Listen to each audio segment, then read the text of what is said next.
Hi, it's Rob Levy here with the Rob Levy Real Estate team here in Portland, Oregon.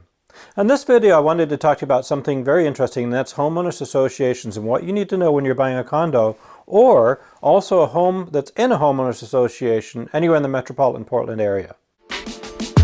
This is Rob Levy with the Rob Levy Real Estate team, sharing my years of experience with you.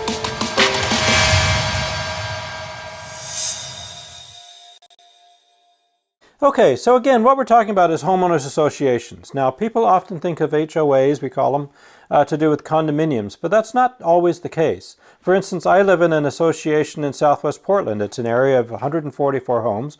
We happen to have a bunch of walking trails that are taken care of by the association. They also mow all of the lawns, and we have a community pool, spa, and stuff like that. All of that costs money, and you need to know if you're buying in this community or any community, where financially stand. Do they have money put away for retiling the pool area, or regunite the pool, or replacing the heater in the hot tub, or what if the landscaping contract goes up and things like that? If it's a condo association, there's a lot more that you're going to look for, and this form that I'm uploading on the screen here right now, you will be signing this upon making an offer on a house and requesting from the seller to supply all of this information. So let's go over just a few of the high points, and if you want more information, you can download the form or give us a call and I'll share the form with you. So the biggest and probably most important thing is the bylaws. What are the bylaws? What is set forth that you can and can't do in the association? The second thing would be rules and regulations. That's kind of related to the bylaws, but for instance, let's say that you drive a company plumbing truck and you want to park it in a driveway. Is that something that you can do? Some HOAs won't allow that to happen. Meetings. This is a big one for me. So oftentimes an HOA looks solid and everything's fine, but what you really want to know is the guy in unit A1 or something been complaining for the last 6-8 months that there's a roof leak, because that could be an indication of something that could be going on wrong down the road, which is going to cost a lot more money. So I like to ask for at least 1 year, sometimes 2 years, depending what we get back, of all of the HOA meeting notes to see if we can find somebody that's been complaining about such things.